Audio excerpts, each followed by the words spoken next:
How now deceive person condition like this, my people? Now Buhari certificate. Now the system. With Lady T. Hi everyone, welcome back to this YouTube channel, True Dreams with Lady T. Is your sister, your friend, is your girl.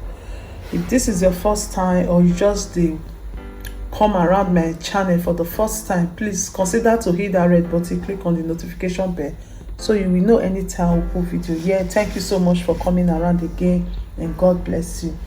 So today we want to talk about Buhari. The death certificate of Buhari has been released, so it has been confirmed that the man wey dey rule us so no be Buhari. Before I will go more details, now the certificate na una dey see so. If we can remember, Nnamdi Kanu talk and say no be Buhari dey there again, say na Jubrin. But many people not believe, just as many people not go believe me now, they'll say my maths this man. 2017 now Nnamdi talk this matter, and the certificate, the death certificate of Buhari claim say na 2017 now Buhari don't go tey. So this Jubrin now, we don't know where it from come. If you guys can remember, 2019 31st December, Zafra Buhari pikin, she talk and say to wetin she write for her post. The one person that is supposed to be in this picture and isn't would have had the biggest, most beautiful smile. My papa. God bless our parents. Amen. When she put this one for her Instagram page, people come they begin to talk say e be like say no be Buhari dey there. And now the wife of Buhari, Aisha, don't come out come talk say now Aisha Buhari confirms husband's death. She can release the certificate. You understand? He said a new screenshot has emerged which says the wife of President Buhari has suggested that her husband indeed passed on. In the screenshot which has popped up online, the wife of Buhari says the person ruling the country is not her husband. The man you call Buhari is not my husband. As the northern leaders, she said. He said that man wey dey there, he say no be husband though. He said make they ask the northern leader. But me I think say we get Osinbajo as the vice president for there. So Osinbajo no know say no be Buhari dey there. If you watch very very well, you go know say that man no be Buhari. The man dey wear masks. Anytime you want come out, he go wear masks. So if you don't wear the masks, it dey make ear dey bend. That make the first capture that part of the ear. So make them check the two ear whether not the same thing. And they no fit take her any longer. That's why the wife come out, the daughter they come out. You understand? But this, I don't know. Because of power, many people they lie. Osinbajo will still be our person, will still dey there. He still join they cover all these lies. No. If you watch this protest when our youth they do so, it reveals so many things. It reveals so many things. When I know say Trump and other Obodo Yibo people, they talk say may Buhari come out, may come address this matter. This new Jubrin when be Buhari now, you know they like to they come out to they talk. He like to they talk without say they not show his face, because his voice if they hard down before he go feel say make him arrange am like Buhari. That's why they can't go beg channel TV say make the arrange am come put all this thing. They say you fit deceive blind man say this food when you dey eat all your day, but you know fit deceive and say salt dey or e not dey. Because channel TV, the news of Buhari wey they carry put for life yesterday, it not be Buhari.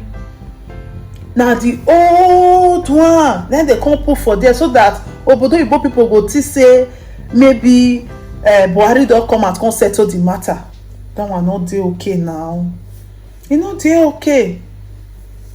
So this Buhari now or Jubril, e no wan come out come address this matter because they need am eyeball to eyeball to address this matter. So all along they dey deceive us. Aisha no fit take her again. Na make her she bring am come. Now wetin be the kokoko wey dey for inside, because she don already know say no be her husband. Even the children, they don confirm am. But why we go dey deceive ourselves? The time when me know say this Buhari Buhari dey fear God, even though say he get as he be, he still dey fear God. Now when this lockdown dey, when he go mosque, he say he wan go pray. Whether na the what they call their pastor, imam, I know pastor or reverend, they are mostly on a imam, something like that. They lay down, they pray. Buhari carry big chair, Jubril, he carry big chair, he sit down. He no lay down like the other. Buhari wey me know say he go follow them lay down. Now therefore come dey suspect say this man, he no wear mask and he no lay down. He sit down for chair, he put am for lap, he dey look there. I say this one no be Buhari.